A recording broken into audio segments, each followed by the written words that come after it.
सर्वशक्तिमते परमात्मने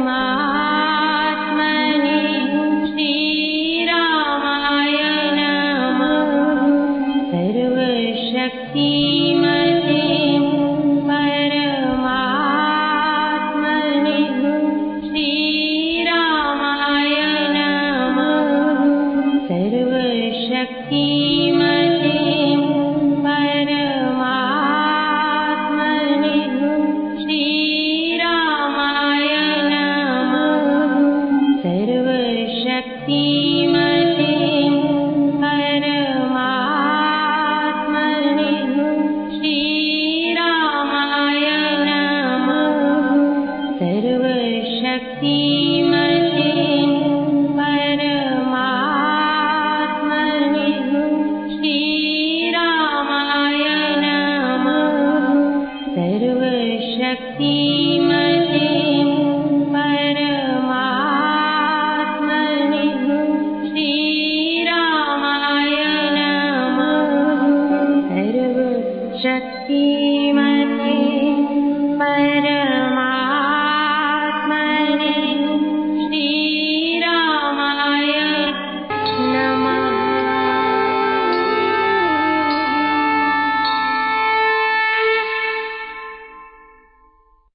पूज्य देवियों सज्जनों, इस दास का कोटि कोटि प्रणाम है। आप सबके श्री चरणों में मेरी नतशिर वंदना। सर्वप्रथम आपके मांगलिक आशीर्वचनों का हृदय से धन्यवाद करता हूं। मुझ जैसे को आपका स्नेह प्राप्त होता है तो मैं समझता हूं परमेश्वर की अपार कृपा है। वही अपना स्नेह आपके माध्यम में मुझ जैसे तुच्छ व्यक्ति तक भेज रहा है। उसका भी धन्यवाद, पूज्य बाबा का भी धन्यवाद, गुरुदेव का भी धन्यवाद एवं आप सबका भी हृदय से धन्यवाद।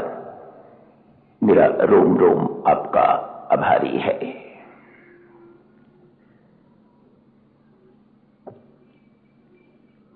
स्वामी जी महाराज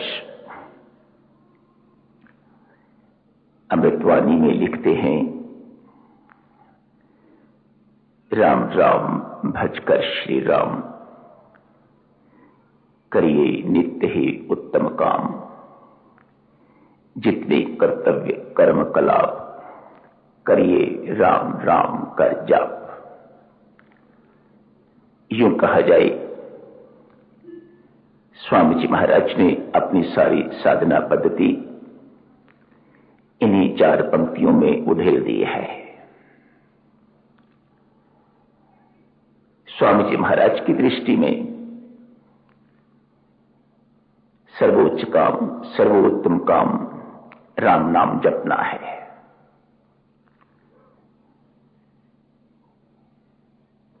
हमारी दृष्टि अभी पूज्यपाद स्वामी जी महाराज जैसी नहीं। हमारी दृष्टि में राम नाम से कहीं अधिक महत्वशाली है नींद, भोजन, अपनी प्रशंसा सुननी, दूसरों को दुख देना, इत्यादि इत्यादि ऐसी बातें। व्यर्थ बातों में समय गंवाते रहना, इन सब बातों को हम अधिक महत्व देते हैं राम नाम की उपासना से। यदि स्वामी जी महाराज की तरह हमारी दृष्टि भी इस प्रकार की हो, राम राम भजकर श्री राम, करिए नित्य ही उत्तम काम, तो कहते हैं ये उत्तम काम है। राम नाम जपना ये उत्तम काम है। यदि वास्तव में ये उत्तम है तो फिर तो हमारी हालत मीरा जैसी होनी चाहिए, दिवस ना भूख नींद नहीं रहना। उसकी दृष्टि में है राम नाम का महत्व। हम तो डट के सोते हैं, डट के खाते हैं, इस बात की चिंता नहीं। कम सोने की आवश्यकता है, कम खाने की आवश्यकता है, ताकि अधिक भजन पाठ कर सके, राम नाम की उपासना कर सके। ऐसी हालत हमारी तो है नहीं। मानो हमारी दृष्टि अभी पूज्यपाद स्वामी जी महाराज जैसी नहीं बने। बन भी कैसे सकती है? हमारी दृष्टि अभी अनेक स्थानों पर जो बहुत नगण्य है, इनसिग्निफिकेंट है, जिनका जीवन में विशेषतया परमार्थ में कोई महत्व नहीं, बल्कि वह हमारी कमाई को चूसने वाली, हमारी दृष्टि तो उन स्थानों पर टिकी हुई है। आज भक्तजनों, आपकी सेवा में एक ऐसी बहुत छोटी चीज की बात चर्चा करी जाएगी। शायद अपने जीवन में आपने इसका बहुत महत्व जाना नहीं, पर हर कोई इस रोग से ग्रस्त है। छोटे से लेके बड़े तक, सेवक से लेके स्वामी तक, एक पापी पुरुष से लेके महात्मा तक, बच्चे से लेके बूढ़े तक, हर व्यक्ति इस रोग से ग्रस्त है। आप साधक हैं तो भी ग्रस्त हैं, आप सामान्य व्यक्ति हैं तो भी इस रोग से ग्रस्त हैं। मानो ये चर्चा है तो विशेषतया साधकों के लिए, पर सामान्य व्यक्ति भी इस चर्चा से लाभ ले सकते हैं। क्यों? दुखदायी तो ये रोग उनके लिए भी है। ये रोग आपको परमेश्वर के धाम तक तो नहीं पहुंचने देगा। जिस काम के लिए ये मानव जीवन, ये मानव जन्म मिला हुआ है, उस काम को ये रोग पूरा नहीं होने देगा। संत महात्माओं ने खोज करके एक साधक के जीवन को एक किसान के जीवन से तुलना करी है। क्या साम्य है? कहां एक किसान खेती बाड़ी करने वाला और कहीं एक साधक राम नाम जपने वाला, संयमी जीवन बिताने वाला, अच्छे कर्म करने वाला, अपने ऊपर अंकुश रखने वाला। ऐसे व्यक्ति का साम्य एक किसान से कैसे हो सकता है? तुलना कैसे हो सकती है? आइए देखें। एक खेत का मालिक है किसान, धरती की छाती को हल के नुकीले भाग से चीरता है, छलनी छलनी कर देता है धरती मां की छाती को, उसे नरम करने के लिए। कालांतर में उस पे बीज बोना है, खाद डालनी है, वर्षा की प्रतीक्षा, या वैसे उसे जल से सींचना है ताकि जो बोया है वह उग। यही बात है ना साधारण शब्दों में।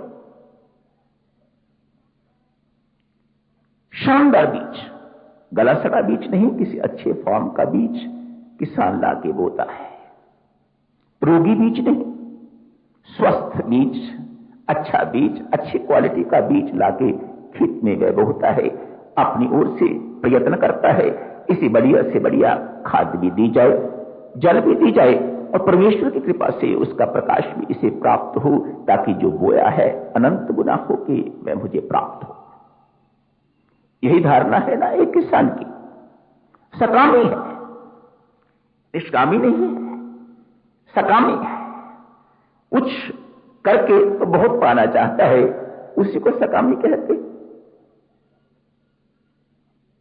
परमेश्वर की ऐसी करनी, जो बोया है वह उगता है।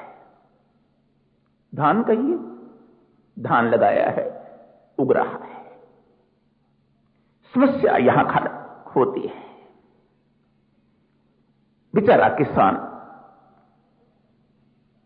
जो बीज बोया है, जो कुछ डाला है भूमि में, वह तो उगरेगा ही, लेकिन उसके साथ साथ वह भी उगता है जो नहीं बोया हुआ।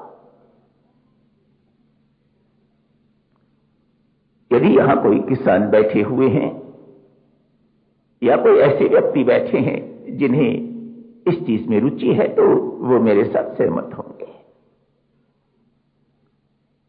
न किसान की बात सही, घर की बात कीजिएगा। आपने कुछ घर में कोई पौधा एक लगाया है, आप पानी भी देते हैं, खाद भी देते हैं, सब कुछ करते हैं उसे, लेकिन आपको लगता है ये पौधा सूख रहा है, कारण ढूंढते हैं आप, तो कारण वही है जो उस किसान के साथ हो रहा है। क्यों? उसके साथ साथ जो नहीं बोया हुआ वह भी उगाया हुआ है, जिसे अनवांटेड घास कहते हैं।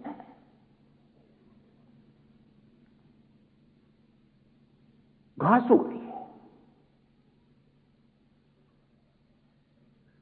एक समझदार किसान उस घास को और जो असली पौधा है, उन दोनों की पहचान है। पहचान बड़ी कठिन, आरंभ में दोनों में पहचान बड़ी कठिन है। साधक बेचारा यहां मारा जाता है, उसे लगता है मैं आगे बढ़ रहा हूं, लेकिन उसके पांव खींचने वाली कोई चीज और बैठी है, वह उसके पांव पीछे को खींच रही है, वह उसे आगे नहीं बढ़ने दे रही। अनवांटेड घास उगाया है। एक किसान समझदार नुकीले से, खुरपी से लेके या हाथ से वो घास को निकालता है। यदि नहीं निकालता तो सारे की सारी जो शक्तियां वह दे रहा है, वह घास खींच के ले जाती है, और जो उपज होनी चाहिए, असली उपज होनी चाहिए, उससे वह वंचित रह जाता है। ठीक है ना बात? आसान बात, कोई मुश्किल बात नहीं है। खाद इत्यादि जो कुछ भी उसे शक्ति दी जा रही है, उस पौधे को वह शक्ति उसी न मिलके जो अनवांटेड घास है वह खींच लेती है। उसकी ग्रोथ, उसका विकास नहीं हो पाता, या पौधा सूख जाता है, सड़ जाता है। एक साधक के साथ क्या साम्य है इसका? कैसी तुलना? आप भक्तजनों को इस सत्कर्म करना आरंभ करते हैं। स्वामी जी महाराज ने कहा, उत्तम काम राम नाम जपना आरंभ करते हैं, सेवा करना आरंभ करते हैं, शुभ कर्म करना आरंभ करते हैं। आप किसी को दुख नहीं देते, हर प्रयास करते हैं किसी को सुख पहुंचाया जाए। एक सत्कर्मी बन गए हैं। अब आप सत्कर्मी बन गए हैं तो स्पष्ट है प्रशंसा की वर्षा भी होके रहेगी।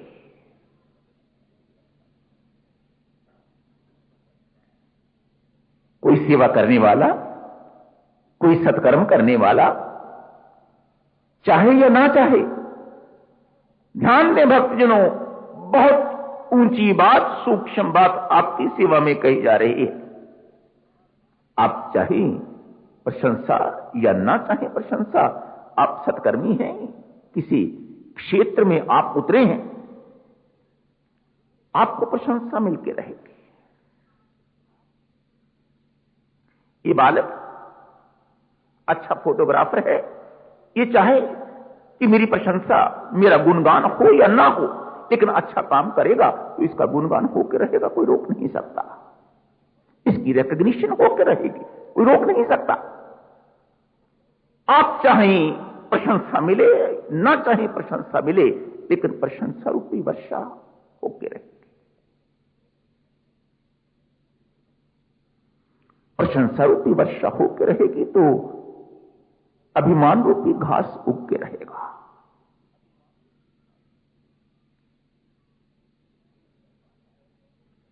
यदि वह अनिवार्य है तो यह भी अनिवार्य है। ये बालक, इसमें अधिक काम करने का प्रोत्साहन आएगा। क्यों? जितना अधिक काम करेगा उतनी अधिक प्रशंसा मिलेगी। इसके अंदर उत्कृष्टता का भाव आ जाएगा। मैं औरों से बढ़िया हो गया, इन्हीं को अभिमान के चिन्ह कहा जाता है। अभिमान की घास न चाहते हुए भी इस बालक के अंदर उगाई है। ये विवेक का प्रयोग नहीं करता, किसी की सहायता नहीं लेता, तो लौकिक दृष्टि से तो बेशक ये बढ़ रहा है, ऊपर चढ़ रहा है, लेकिन पारलौकिक दृष्टि से, परमार्थ की दृष्टि से ये बीच ही बीच खोखला हो रहा है, किसी काम का नहीं। क्यों? इसको रोग इस प्रकार का लग गया हुआ है जो भीतर ही भीतर खा जाएगा। मान रूपी, अभिमान रूपी घास उगाई है। आप विवेक प्रयोग नहीं करते, यह घास तो बढ़ती जाएगी और आपका असली पौधा सूखता जाएगा। क्यों? उसके लिए तो कुछ शक्ति है ही नहीं। ध्यान रहे, ये रोग किनको लगता है? वह ये रोग उनको लगता है जो राम नाम जपने वाले हैं, जो सत्कर्मी हैं, जो सेवा के क्षेत्र में उतर गए हुए हैं। आम की तो कथा ही नहीं है। सेवा करने वाले को ये रोग लगता है, सत्कर्म करने वाले को ये रोग लगता है, आगे बढ़ने वाले को ये रोग लगता है, बुद्धिजीवी को ये रोग लगता है। जो थोड़ा ऊपर चढ़ गया हुआ है, आंख से ऊपर चढ़ गया हुआ है, वह इस रोग से अधिक ग्रस्त होता है। अभिमान रूपी, मान रूपी, मद रूपी, मोह रूपी घास निर्भर करता है आपने बीज भक्ति का बोया है, आपने बीज कर्म का बोया है, या आपने बीज ज्ञान का बोया है। तद अनुसार मद, मान या मोह रूपी घास उगती है।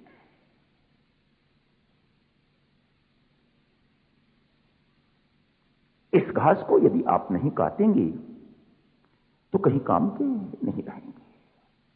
इस घास को स्वयं काटिएगा या किसी से कटवाइएगा, दोनों बातें। पता भी लगना चाहिए कि घास उगी है, और फिर कटवाने वाला भी कोई मिलना चाहिए जिससे जानकर, पहचानने वाला, कहीं वो असली पौधा ही ना काट दे। उसे पहचान होनी चाहिए कि ये घास, ये असली पौधा है, उससे घास कटवाइएगा।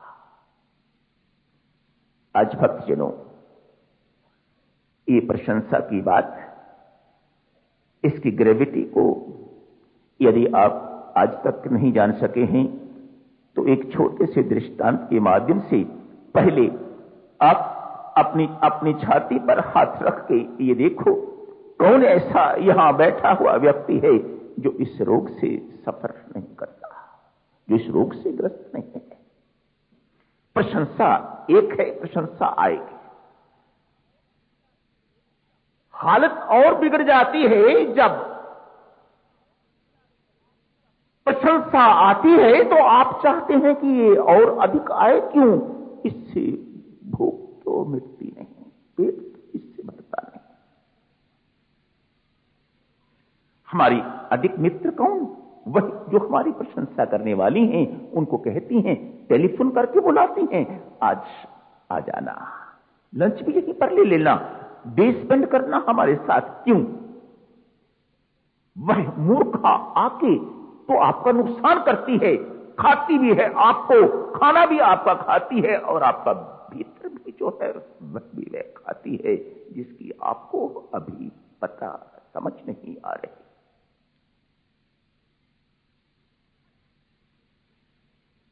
हर प्रकार से खोखला करने वाले ऐसे लोगों को चापलूस कहा जाता है। संत महात्मा कहते हैं, इनके भीतर झांक के देखो, वह महास्वार्थी हुआ करते हैं। आपके मित्र नहीं है, वह आपके भीतर से कट्टर शत्रु हैं, दुश्मन हैं साधक के लिए। बचो इससे।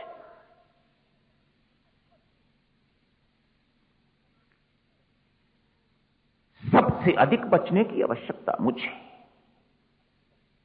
जिसकी चारों ओर ऐसे लोग घूमते हैं। मेरे जैसे कोई और भी है तो उनको भी बचने की आवश्यकता। क्यों? ये रोग लग गया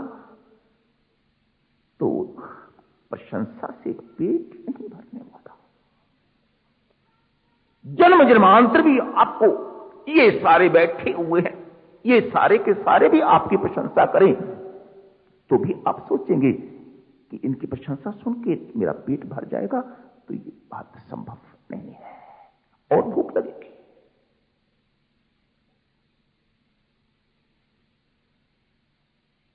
एक बड़ी प्रसिद्ध कथा है। आप जानते हैं अर्जुन को अपने गांडीव धनुष से बड़ा प्रेम था।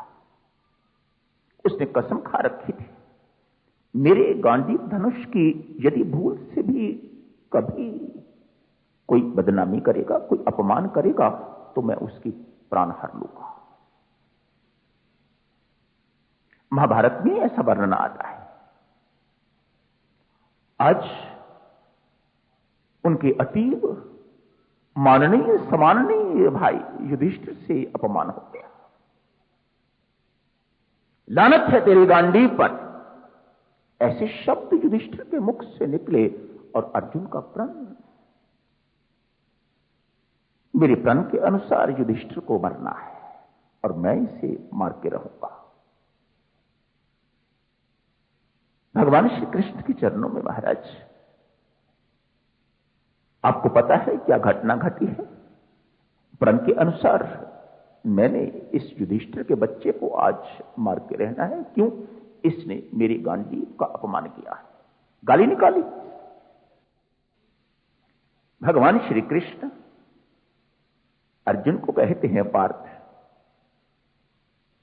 व्यक्ति को मारने के ढंग केवल तलवार एवं बंदूक ही नहीं, मैं तुझे अनोखा ढंग बताता हूं। मैंने इसका श्री गीता जी में वर्णन भी किया है। बताएं महाराज, युधिष्ठिर मरेगा भी नहीं और बचेगा भी नहीं। भगवान श्री कृष्ण कहते हैं, पार्थ, किसी सम्माननीय व्यक्ति की भरी सभा में उसका अपमान कर दिया जाए तो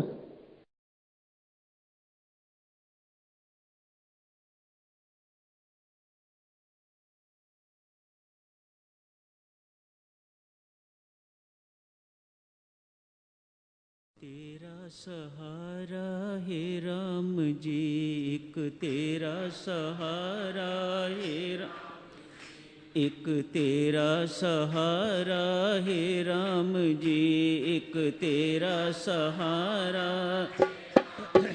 एक तेरा सहारा है राम जी, एक तेरा सहारा, एक तेरा सहारा है राम जी, एक तेरा सहारा, एक तेरा सहारा है राम जी, एक